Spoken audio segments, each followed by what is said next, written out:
My Quran Time ini dibawakan khas kepada anda oleh Mufas. Alhamdulillahilladzi khalaqas samawati wal arda wa ja'alal dhulumati wan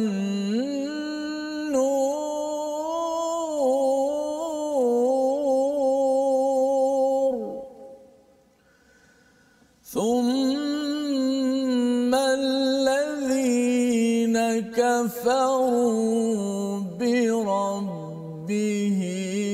يعدلون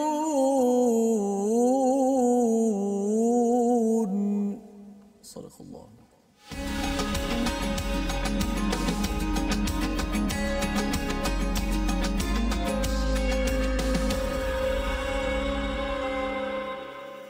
Assalamualaikum warahmatullahi wabarakatuh. Alhamdulillah wassalatu wassalamu ala Rasulillah wa ala alihi wa man wala syada la ilaha illallah syada anna Muhammadan abduhu wa rasuluh. Allahumma salli ala sayidina Muhammad wa ala alihi washabbihi ajma'in. Amma ba'du. Apa khabar tuan-tuan dan puan yang dirahmati Allah sekalian? Kita bersyukur pada Allah Subhanahu wa taala. Pada hari ini kita diberikan bantuan daripada Allah Subhanahu wa taala.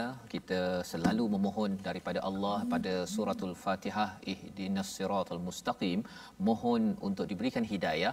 Dan pada hari ini kita diberikan peluang untuk masuk ke surah baru bersama dengan Ustaz Tirmizi Ali. Apa khabar Ustaz? Baik, alhamdulillah. Kita berada pada surah baru pada hari ini Ustaz. Masya-Allah ya. Ini surah yang ke-6 bersama dengan tuan-tuan yang berada di rumah untuk kita sama-sama melihat dan bersyukur sebenarnya bahawa kalau di dalam surah Al-Fatihah, surah yang pertama itu kita menyatakan alhamdulillah. Ini adalah surah kedua dalam Al-Quran yang bermula dengan alhamdulillah, selain daripada surah Al-Kahfi, surah yang ke-18, dan surah Fatir dan juga surah Saba yang bermula dengan alhamdulillah. Jadi ada 5 surah yang bermula dengan alhamdulillah. Jadi 4 surah yang ada termasuk surah Al-An'am ini menceritakan balik semula tentang mengapa kita memuji Allah pada setiap kali kita solat, setiap kali kita membaca Ummul Quran Al-Fatihah. Jadi mari sama-sama kita kongsikan dengan rakan yang lain untuk maklumkan pada mereka hari ini hari surah baru, surah pertama ataupun surah kumpulan Makkiyah ya. Pertama ialah surah Al-Fatihah, kemudian surah Baqarah, surah Ali Imran, surah An-Nisa, surah Al-Maidah, itu semuanya surah Madaniyah, turun selepas Nabi berhijrah ke Madinah. Dan kali ini kita pergi kepada surah Makkiyah. Amat menarik. Apa isinya? Kita mulakan dahulu dengan Ummul Quran Al-Fatihah bersama Ustaz Tirmizi. Silakan Ustaz. A'udzu billahi minasy syaithanir rajim. Bismillahirrahmanirrahim. Alhamdulillahi rabbil alamin. Ar-Rahmanir Rahim. Maliki yaumiddin. Iyyaka na'budu wa iyyaka nasta'in. اهدنا الصراط المستقيم صراط الذين أنعمت عليهم غير المغضوب عليهم ولا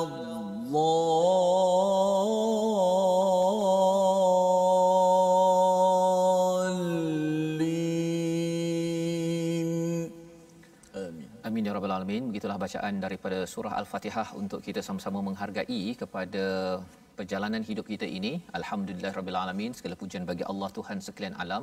Mengapa kita memuji Allah? Allah Rabb sekalian alam inilah yang menciptakan langit dan bumi.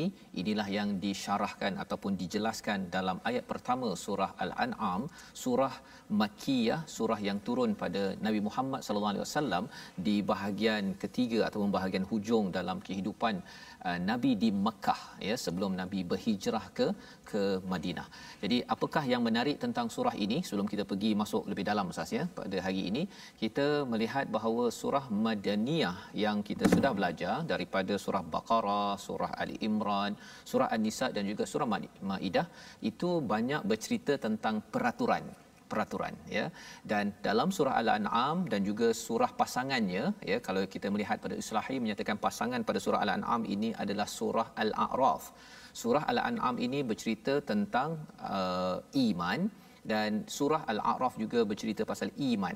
Tetapi kalau kita melihat bezanya, surah Al-An'am ini banyak bercerita tentang istilahnya ala illah, ya, nikmat-nikmat yang diberikan oleh Allah Subhanahu Wa Taala kepada kita untuk meningkatkan keimanan kita, berbanding dengan surah Al-A'raf nanti kita akan melihat surah ke-7 ayyamillah, ya, tentang peristiwa-peristiwa besar Allah memberi warning, memberi nadhir, memberi amaran kepada manusia. Jadi bashir banyak di dalam surah Al-An'am, nadhir banyak di dalam surah Al-A'raf.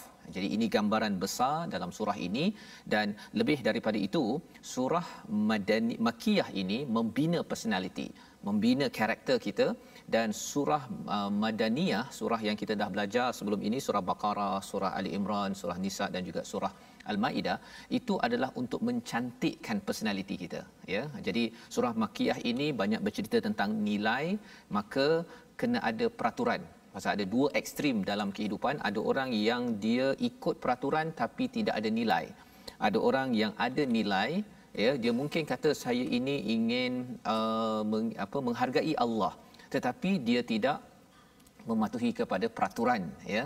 Itu yang banyak diturunkan di peringkat selepas Nabi berhijrah ke Madinah. Jadi ini secara ringkas apa yang ada dalam surah Al-An'am yang bermaksud binatang ternakan.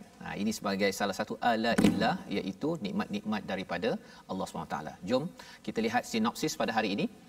Sinopsis bagi surah Al-An'am ini daripada ayat pertama hingga ayat yang ketiga, ya, adalah 3 ayat yang amat penting berkaitan dengan tauhid, kewujudan kepada Allah Subhanahu Wa Taala dan keesaan serta kebangkitan kita di akhirat nanti, ya. 3 ayat inilah yang jika dibaca ia menyimpulkan tentang keimanan kita. Dan ayat 4 hingga 6 ini bagaimana orang-orang yang berada pada zaman Nabi pada zaman ini respon kepada keimanan, ya. Ada yang kufur terhadap ayat-ayat Allah dan apakah ancaman kepada mereka, ini yang Allah maklumkan hingga ayat 6, dan disambung pada ayat 7 hingga 8 bangkangan orang kafir dan penolakan atas permintaan mereka kepada Nabi untuk menurunkan kitab atau mengutus malaikat terus direct langsung kepada mereka. Jadi masih lagi kalau kita lihat Makkiyah ini, tuan-tuan sekalian, ada 3 perkara penting dalam surah Makkiyah. Kalau kita mula dengan surah Al-An'am, surah Al-A'raf dan seterusnya nanti, iaitu pertama menceritakan tentang tauhid kepada Allah, dan tauhid itu dikaitkan dengan risalah, mesej daripada rasul, kerasulan, dan tauhid itu ada kaitan dengan akhirat. Jadi 3 perkara itu kita akan berjumpa sepanjang surah-surah Makkiyah di dalam Al-Quran. Jom kita mula membaca daripada ayat 1 hingga ayat nombor 5 memulakan surah kita pada hari ini. Sila Ustaz. Baik, terima kasih kepada Ustaz Fazrul, penonton-penonton, sahabat-sahabat Al-Quran yang saya muliakan. Alhamdulillah, kita syukur banyak-banyak kepada Allah Subhanahu Wa Taala dengan izin daripadanya dapat sama-sama kita hari ini masuk pada surah yang baru. Moga-moga surah yang baru kita masuk ini Allah Subhanahu Wa Taala berikan kepada kita kekuatan, kefahaman untuk terus kita menjadi hamba Allah Ahlul Quran yang hidup Al-Quran berjalan dalam diri kita semua, insya-Allah. Baik, kita nak baca ayat 1 dengan 5 yang pertama sebagaimana yang telah digambarkan. Sama-sama kita baca Al-Quran bukan sekadar dengan lisan kita tapi dengan gambaran kita bagaimana Allah Subhanahu Wa Taala memperkenalkan pada 2-3 ayat pertama ini. Allah sendiri yang perkenalkan dirinya, supaya kita kena kenal Allah. Bila kita kenal Allah, kita kenallah siapa kita. Mungkin masalah-masalah yang berlaku banyak di luar sana, gejala sosial dan macam-macam, Kerana pertama sekali mereka tidak kenal siapa Allah. Maka kalau kita kenal Allah sendiri, perkenalkan. Siapa lagi lebih baik yang memperkenalkan diri sendiri. Allah perkenalkan diri dalam ayat ini, mari kita kenal. Allah Subhanahu wa taala pencipta kita, Allahu Rabbuna. A'udzu billahi minasy syaithanir rajim. Bismillahirrahmanirrahim.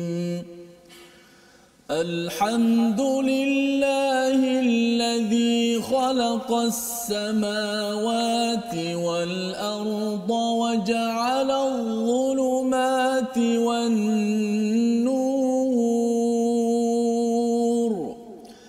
Thumma alladhina kafaru bi rabbihim ya'dilun.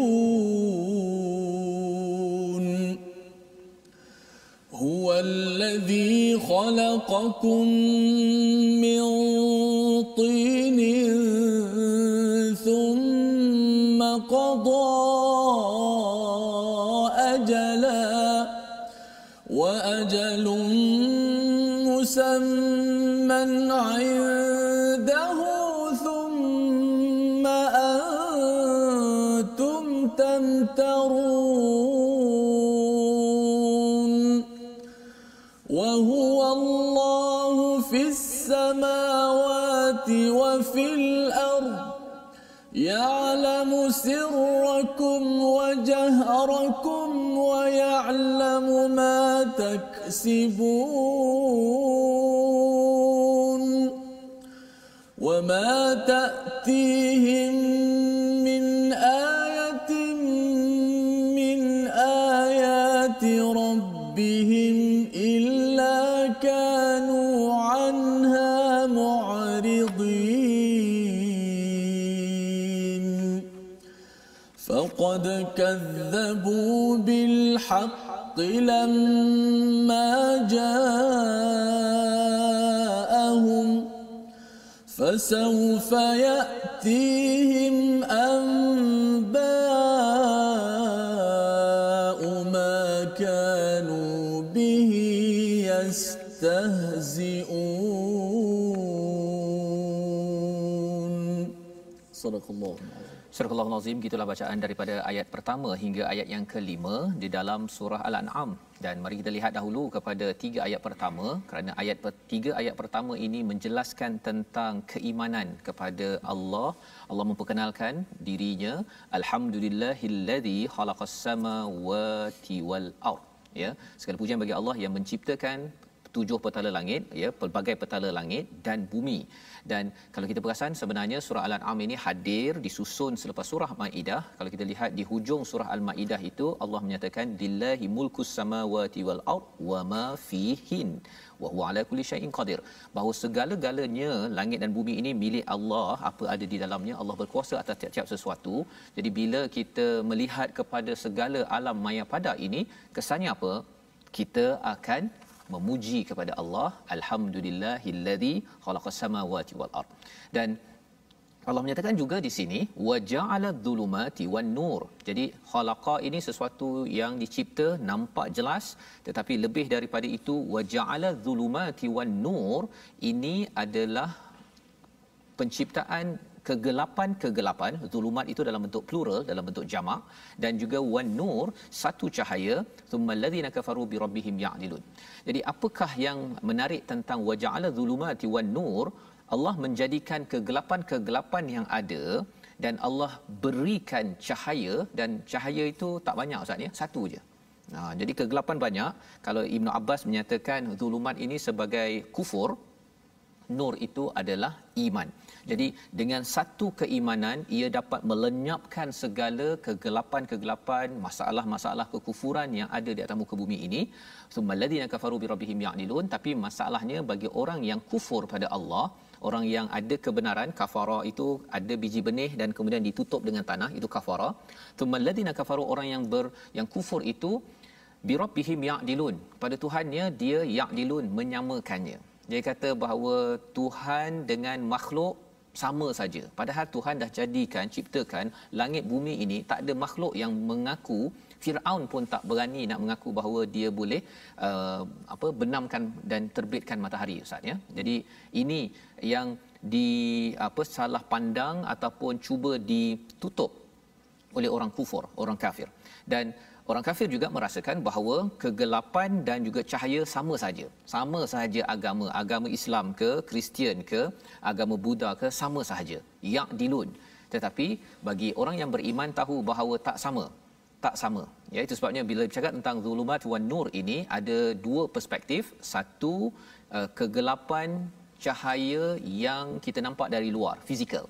Tapi yang lebih daripada itu, kegelapan dan juga cahaya dalam hati kita. Jadi mungkin ada orang yang ustaz ya, dia nampak cahaya, dua-dua nampak cahaya.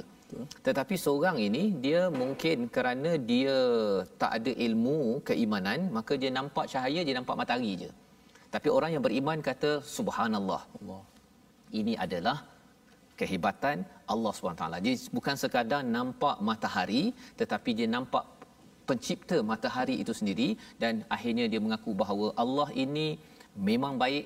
Alhamdulillahillazi khalaqas samawati wal ard. Dan itulah yang menjadi puji-pujian kita setiap hari bila kita membaca Fatihah. Salah satu penerangannya ada pada ayat nombor 1 ini. Jadi pada ayat yang nombor 2, kalau katakan tadi ayat 1 ada istilahnya makro dan mikro, ustaz ya. Makro ni besar-besar, langit bumi, tapi mikro tu sampai tahap cahaya dalam hati kita ini pun Allah ciptakan ataupun Allah jadikan. Wallazi khalaqakum. Allah memberi tahu kepada kita tentang perkara kecil yang berlaku dalam diri kita daripada langit dan bumi, daripada bumi yang Allah ciptakan. Allah jadikan min tin. Tanah kita ini dicipta daripada tanah. Thumma qada ajala. Ada dua ajala kat sini. Kalau tuan-tuan perasan, ajala yang pertama dengan ajalun yang kedua tu berbeza pasal tidak ada alif lam ma'rifah kat situ. Jadi thumma qada ajala itu adalah batas waktu kematian, ketentuan untuk kita pergi daripada hidup kita di dunia ini. Itu ajal yang pertama. Tetapi ada ajal yang kedua. Wa ajalum musamman indah, ya, iaitu batas waktu yang musamma ini maksudnya yang dinamakan, yang selalu orang beri nama macam-macam. Hari kiamat, hari pembalasan, bahasa Arabnya yaumul hisab, yaumul qiyamah, zalzalah, macam-macam nama. Jadi wa ajalum musamman indah ini adalah ketentuan yang kedua. Pertama, ajal kita. Kalau kita dah perhatikan ramai kawan-kawan, tuan-tuan sekalian yang menghadapi ajal pertama, meninggal, maksudnya ialah mudah bagi Allah untuk membangkitkan semula kita dan bertemu dengan ajal yang kedua, ketentuan di akhirat nanti, ya. Summa antum tamtarun. Tetapi cabarannya apa, tuan-tuan? Ramai di kalangan kamu yang meragukan hari pembalasan. Dalam Al-Quran kita ada istilah raib, ragu juga. Kita ada istilah syubbah ataupun lubus ataupun marij. Tetapi yang digunakan di sini adalah miryah yang membawa pada perkataan tamtarun. Apa maksud miryah ini ataupun tamtarun?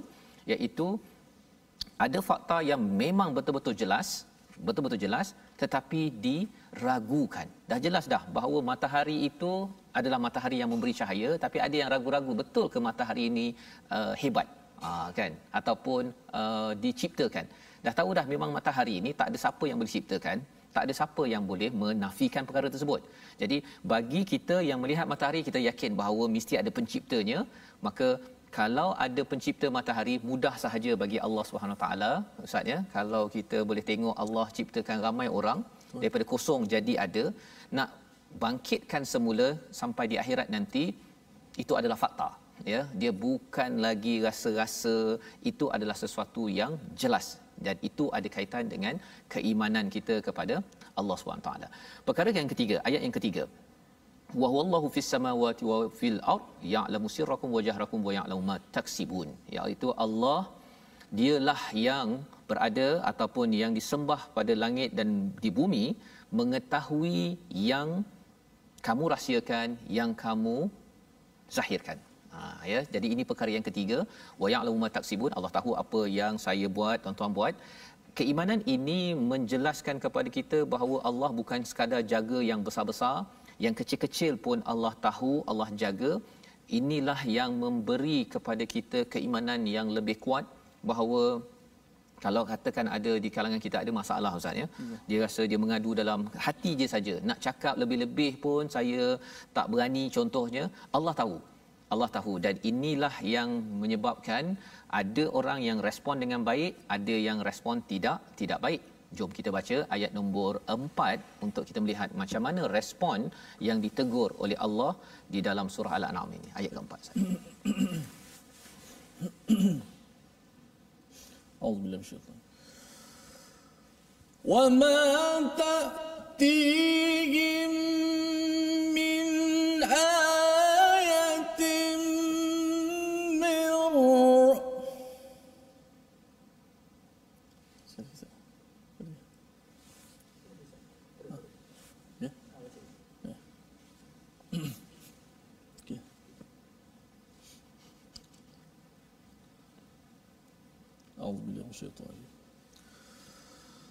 وَمَا تَأْتِيهِمْ مِنْ آيَةٍ مِنْ آيَاتِ رَبِّهِمْ إِلَّا كَانُوا عَنْهَا مُعْرِضِينَ.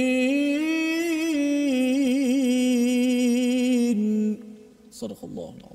Dan setiap ayat daripada ayat-ayat Tuhan yang sampai kepada mereka, kepada orang-orang yang kafir itu, semuanya selalu diingkari. Jadi daripada 3 ayat yang pertama, bagi orang yang beriman, tengok kepada segala pembuktian yang Allah berikan, no problem, tak ada masalah, saya terima, malah menguatkan lagi keimanan. Bagi orang-orang yang berada di Mekah, bila mereka mendengar daripada Nabi membawakan hujah ayat pertama, ayat kedua, ayat ketiga, makin kuat. Tetapi sebahagiannya wa matatihi min ayah, bila nampak kepada ayat ataupun kebesaran-kebesaran daripada Allah Subhanahu Wa Taala, illa kanu anha mu'ridin, mereka berpaling. Mereka merasakan bahawa istilah arada ini sebenarnya membawakan. Bila arada maksudnya meninggalkan ataupun mengabaikan secara terus terang, secara betul-betul memang nak mengabaikan. Kerana apa? Kerana ada agenda di sebalik keimanan ataupun kekufuran yang dilakukan. Kerana saya nak pangkat, saya nak utamakan diri saya kepada status saya, dan inilah yang berlaku yang Allah bongkar dalam ayat yang keempat. Dan kita akan menyambung lagi, tetapi mari kita lihat dahulu kepada perkataan kita pada hari ini, iaitu perkataan adalah, ya, yang biasanya kita faham sebagai adil dan seimbang, ya, itu yang kita biasa faham 28 kali dalam al-Quran. Tetapi daripada ayat yang pertama, bila dinyatakan summal ladzina kafaru bi rabbihim ya'dilun, ini maksudnya apa? Apabila kita manusia dengan manusia diberikan hak sesamanya sama rata, itu adil.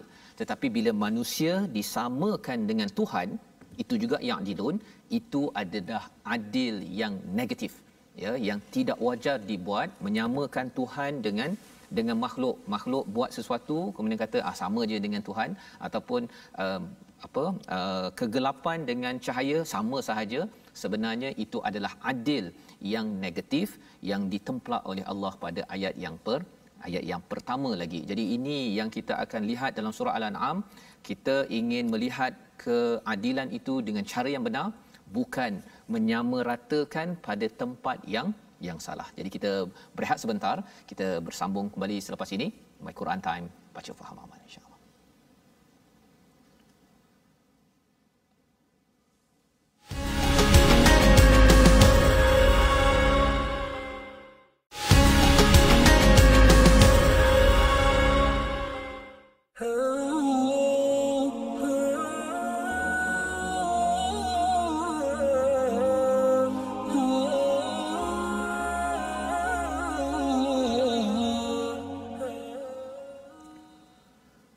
Alhamdulillahilladzi khalaqas samawati wal arda wa ja'ala adh-dhulumati wan nur. Segala puji bagi Allah yang telah menciptakan langit dan bumi dan menjadikan gelap dan terang. Itulah hebatnya Allah Subhanahu wa taala yang menciptakan segala yang ada di langit dan di bumi, dan kita sebagai hamba-Nya adalah kita melihat ini sebagai kekuasaan Allah Subhanahu wa taala. Kita melihat langit, kita melihat lautan yang begitu hebat, kita akan sebut subhanallah. Itulah perkataan pertama yang diajar kepada kita semua untuk melihat kebesaran Allah Subhanahu Wa Taala. Alhamdulillah, terima kasih kepada semua yang terus istiqamah dalam My Quran Time, baca faham amal. Baik, kita nak seperti biasa kita nak belajar sedikit ilmu tajwid. Hari ini kita masuk kepada sifat yang baru, iaitu sifat inhiraf. Mungkin jarang kita dengar sifat ini dan jarang kita belajar sifat ke-14 daripada sifat-sifat lazimah. Adapun sekarang ni kita menghuraikan sifat-sifat yang tunggal yang tidak ada lawan. Inhiraf dari segi bahasa maksud dia melencong.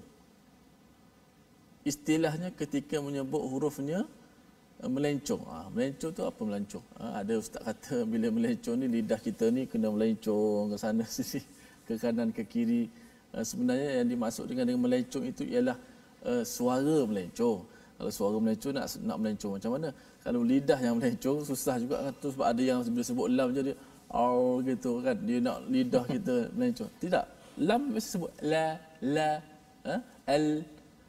Yang disebut sebagai lencongan itu ialah suara kita lencong. Suara kita lencong. Sebab apa melencong? Sebab suara tidak boleh keluar dengan sempurna. Sebab apa tak boleh sempurna? Kan bila kita sebut lam kan lidah kita kan naik ke langit. Jadi suara yang keluar daripada kerongkong nak keluar ke mulut, ada halangan lidah kat depan. So suara kita tu keluar begini. Kalau saya buat contoh, daripada kerongkong keluar sampai ke hujung lidah, kemudian dia melencong gitu suara.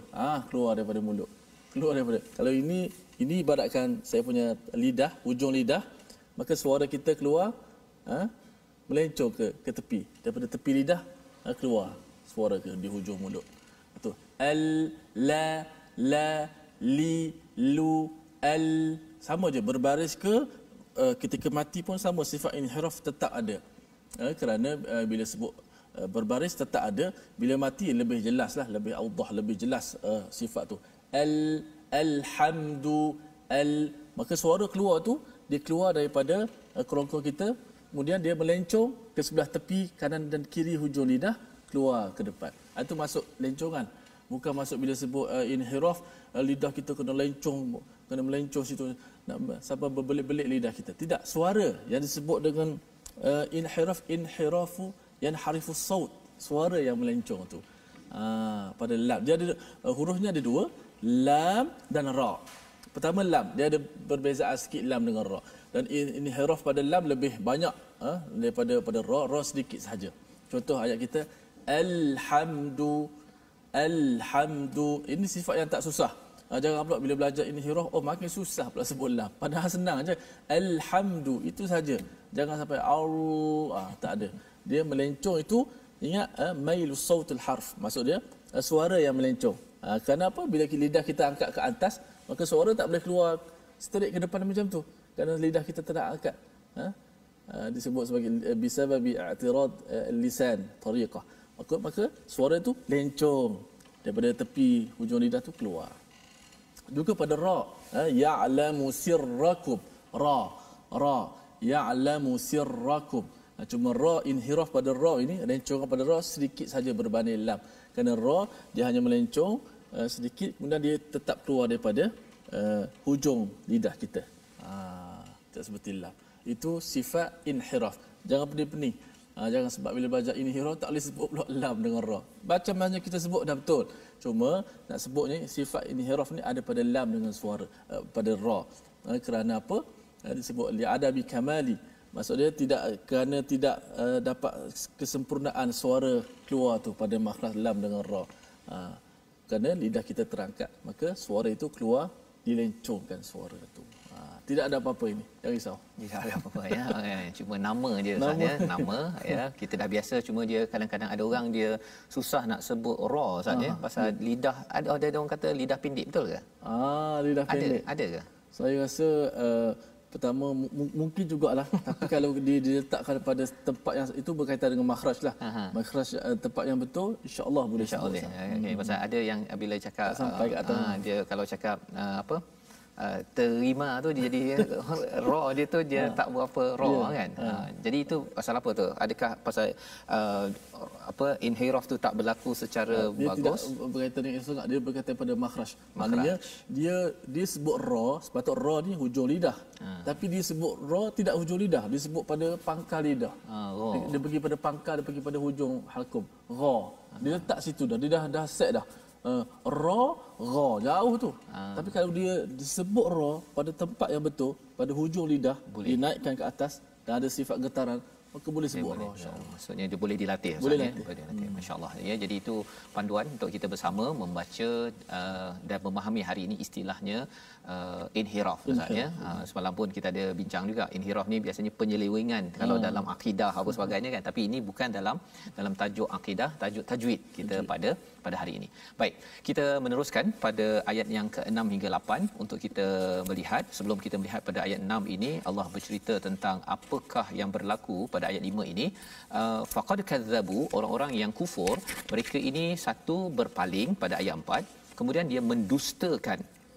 Ya, bila cakap mu'ridin ini dia mungkin dalam hati saja dia kata dia muka dia pun dah mencebik kepada kebenaran, dan kemudian dia dimanifestasikan, dikeluarkan, ditunjukkan dengan perkataan kadzabu, ya, mendustakan, katakanlah dia ni nabi, bukan nabi, ni manusia biasa saja kan. Dalam surah Yasin ada cakap mithluna bashar mithluna, manusia seperti kami juga, ya.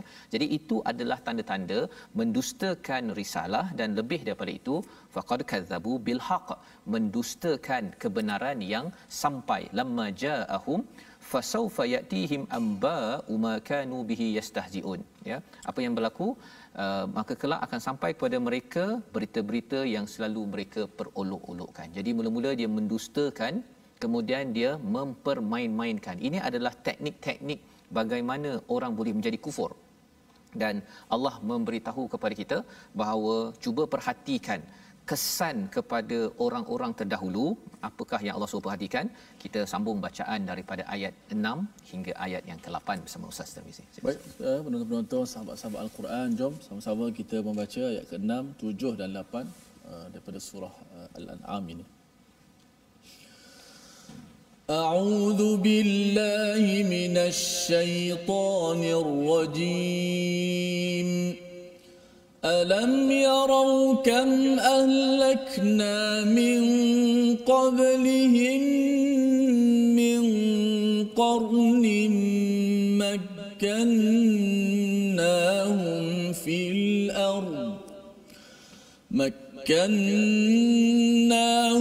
في الأرض ما لم نمكن لكم وأرسلنا السماء عليهم مدرارا وجعلنا الأنهار تجري من تحتهم فأهلكناهم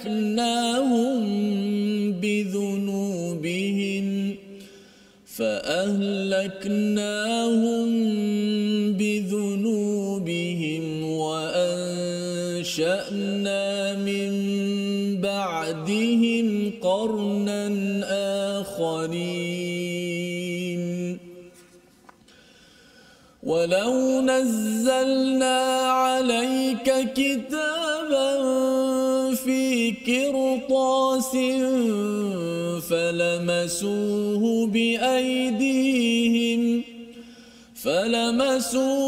بأيديهم لقال الذين كفروا إن هذا إلا سحر مبين وقالوا لولا أنزل عليه ملك ولو أنزلنا ملكا لقضي الأمر ثم لا ينظرون صدق الله العظيم. Surah Al-Azim ini daripada ayat 6 hingga 8. Kalau kita melihat pada ayat 5 tadi, sesungguhnya mereka telah mendustakan kebenaran ketika sampai pada mereka, maka kelak akan sampai pada mereka berita yang selalu mereka perolok-olokkan, ya. Dan kalau kita melihat kepada ayat 5 dan ayat 6 yang kita akan lihat sebentar nanti, perkataan ini yang sampai pada Nabi dan kemudian diucapkan kepada sahabat-sahabatlah yang membaca ayat ini, ya, membaca tilawah ayat ini walaupun tidak bertulis Ustaz, ya. Ada sebahagian saja yang bertulis, tapi kebanyakan mereka dengar daripada Nabi secara simai, secara pendengaran, terus mereka boleh tangkap, hafal, dan itulah yang dibacakan kepada orang-orang musyrik di Mekah itu. Jadi kalau kita lihat kepada ayat yang contohnya fasaufa yatihim amba'u ma kanu bihi yastahzi'un, kelak akan datang kepada mereka amba, berita yang besar, azab, ma kanu bihi yastahzi'un. Ia seperti orang-orang di Islam, ya, mukmin yang berada di Mekah ini, dia sedang memberi warning, ancaman kepada orang musyrik di Mekah. Orang biasa-biasa, ya, tetapi memberi perkataan warning, ancaman kepada siapa? Ini orang-orang besar, Abu Sufyan contohnya, ataupun siapa lagi? Mungkin kita bercakap tentang Abu Jahal, kita bercakap tentang tokoh lain, Walid bin Mughirah. Semua ini adalah elite group, kumpulan yang tinggi, elit, dan kemudian diingatkan oleh orang bawahan, orang biasa-biasa. Jadi sebenarnya dalam ayat ini kalau kita lihat, alam yarau kam ahlakna, tidakkah mereka memerhatikan berapa banyak umat sebelum mereka yang telah kami binasakan. Cuba bayangkanlah tuan-tuan, ya, kita orang biasa-biasa, kita cakap kepada pemimpin kita, tuan tolong perhatikan tentang orang dahulu yang pernah dibinasakan, padahal mereka itu teguh kedudukan mereka. Ketugahan belum pernah kami berikan padamu, kami curahkan hujan yang lebat, kami jadikan sungai, kemudian kami binasakan. Perkataan itu Ustaz, sebenarnya dia seperti satu ancaman, bukan datang daripada Allah. Dia datang daripada mulut orang yang biasa-biasa. Okey. Itu yang berlaku bila kita membaca ayat ini, ataupun orang kalau zaman di Mekah itu membaca ayat ini kepada para pemimpin. Kesannya apa tuan-tuan? Bila dibaca ayat begini, ya, kalau contohnya fa ahlaknahum bidzunubihim, akan kami hancurkan kerana dosa mereka, kerana kesilapan, kerana mereka berbuat jenayah, itu menandakan bahawa saya memang tak suka awak. Kan, saya nak beritahu awak, kalau awak ni izinkan judi, awak izinkan untuk arak, saya tak suka. Lebih kurang begitulah. Dan kalau mesej itu yang disampaikan pada pemimpin elit group di Mekah itu, sudah tentu mereka tak puas hati. Apa yang berlaku ialah mereka pun balun kepada orang-orang yang beriman, tetapi orang beriman tidak tarik diri. Itu poin dia. Poin dia ialah mereka tetap juga surah Al-An'am sampai pada kita yang original, yang asli ini, kerana mereka tidak cakap pula kata tak apalah, kan, dosa sikit-sikit tu tak apa. Pasal apa? Pasal sikit-sikit tu tak apalah kita buat begitu. Bukan. Fa ahlaknahum bidzunubihim wa ansha'na min ba'dihim qarnan akharin. Nanti Allah akan gantikan, bangkitkan orang lain. Jadi inilah keteguhan iman pada sahabat-sahabat pada zaman Rasulullah. Itulah juga yang perlu kita tanamkan dalam diri kita, bahawa iman tidak ada kompromis. Kalau zunub, kalau dosa, kita berdosa, kita mengaku kita berdosa, saya mengaku saya salah, saya minta ampun pada Allah. Kalau orang lain berdosa, saya kena tegur, ya. Pasal kita belajar daripada surah Al-Maidah, kalau tak ditegur, kesannya hancur bagi umat, hancur, ya. Yahudi dan Nasrani itu adalah lambang orang yang ada kitab tetapi tidak tegur, ya, ataupun dia cuba tutup-tutup, akhirnya hancur. Padahal mereka lah orang yang mendapat risalah, mendapat rasul, mendapat rasul yang bersama mereka, Ustaz, ya. Jadi di sinilah sebenarnya lebih daripada itu, pada ayat yang ke-7 bercakap tentang cabaran, ya. Orang kufur ini dia bukan sekadar dia mengolok-olokkan, malah mencabar kepada siapa? Kepada Nabi, ya. Itu cabaran pada ayat 7 dan ayat 8, tapi kita baca sekali lagi ayat 7-nya, Ustaz, ya. Ada perkataan kertas. Kertas ini sebenarnya kertas yang dikaitkan dengan tamadun Mesir, kan ada yang hieroglif tu, kan. Jadi bagi orang Arab, mereka tak biasa dengan kertas begitu. Yang kertas macam, bukan kertas macam ni, ya, yang kasar-kasar sikit tu. Jadi kertas ini bagi mereka ini bukan daripada Nabi Muhammad, ya. Jadi ini sesuatu yang pelik, sesuatu yang ajaib, Tetapi apa respon mereka? Kita baca dahulu ayat yang ke-7.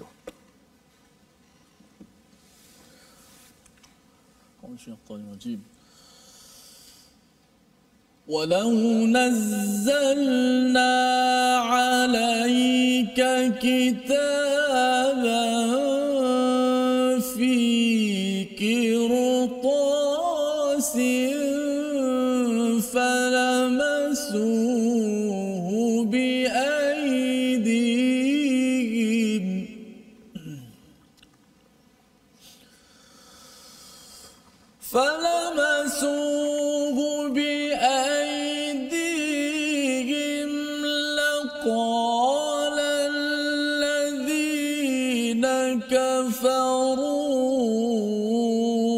إن هذا إلا سحر مبين. صدق الله.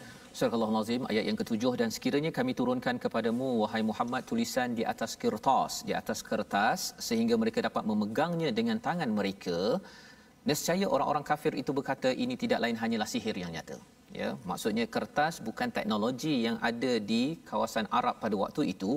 Kalau Allah turunkan kitab, ya, Al-Quran ini, tulisan peraturan ini di atas kertas, perkara itu ajaib, maksudnya ini sesuatu yang hebat. Apa yang mereka buat? Falamasuhu biaidihim, mereka akan pegang-pegang, pasal benda ni pelik Ustaz, ya, satu perkara yang pelik.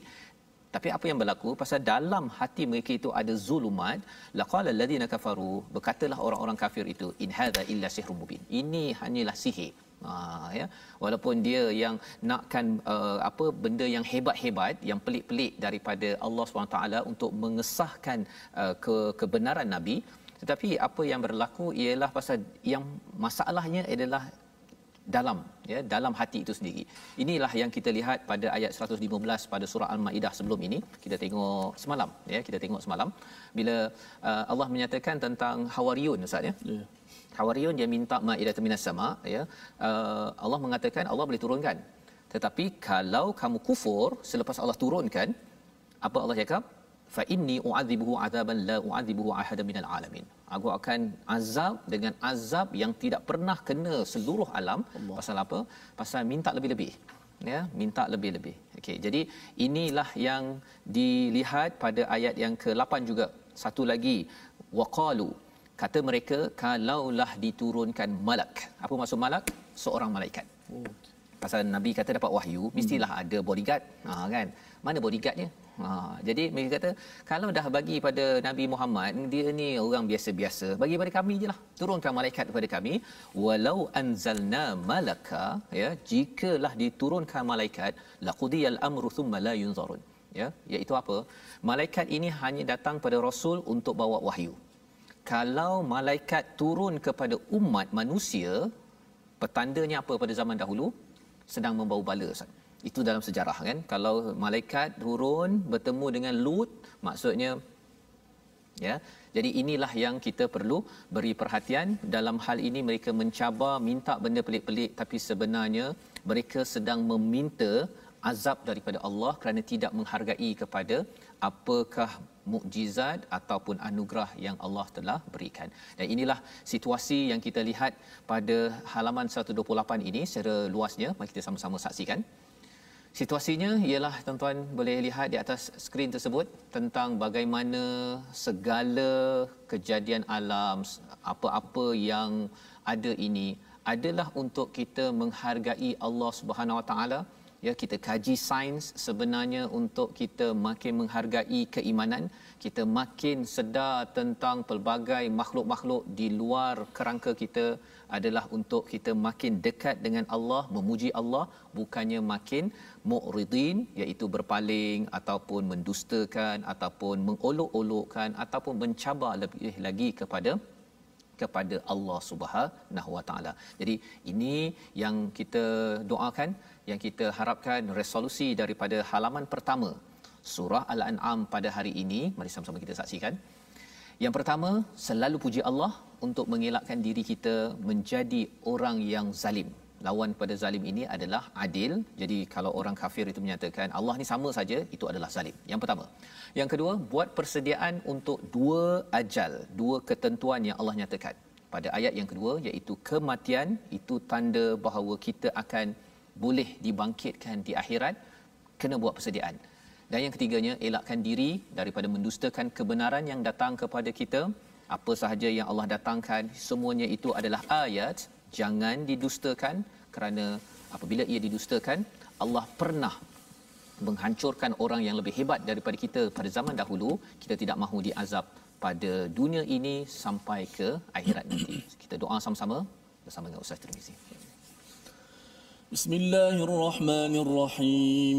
اللهم لك الحمد أنت قيوم السماوات والأرض ومن فيهن ولك الحمد أنت ملك السماوات والأرض ومن فيهن ولك الحمد أنت رب السماوات والأرض ومن فيهن ولك الحمد أنت نور السماوات والأرض ومن فيهن اللهم لك أسلمنا وبك آمنا وعليك توكلنا وإليك أنبنا اللهم اغفر لنا ذنوبنا وكفر عنا سيئاتنا وتوفنا مع الأبرار يا عزيز يا غفار اللهم أنت الله لا إله إلا أنت الغني ونحن الفقراء أنت الغني ونحن الفقراء أنت القوي ونحن الضعفاء لا إله إلا أنت سبحانك إنا كنا من الظالمين والحمد لله رب العالمين. Amin ya rabbal alamin. Moga Allah mengabulkan doa kita untuk mendapat cahaya daripada Allah Subhanahu Wa Taala pada setiap masa. Itulah yang Allah ciptakan. Allah jadikan zulumati wan nur, kita ada kegelapan dengan kita kembali pada cahaya. Inilah yang kita ingin sebarkan dalam tabung gerakan Al-Quran, cahaya Al-Quran yang tuan-tuan boleh sokong bersama, menyumbang dalam nombor yang tertera. Kita menghasilkan program-program wacana dan juga perbincangan berkaitan dengan Al-Quran agar masyarakat terus dipancar cahaya, dan cahaya inilah yang kita tatap pada setiap hari pada jam 5 ulangan, pada jam 10 malam dan 6 pagi ulangan siaran kita pada hari ini. Rancangan ini yang dibawakan oleh Mufas yang mendoakan kita semua agar terus berpegang kepada tali Allah, cahaya Allah, dan jangan main-main dengan peringatan daripada Allah. Kita bertemu lagi pada episod esok hari menyambung kepada surah Al-An'am, My Quran Time, baca, faham, amal, insya-Allah.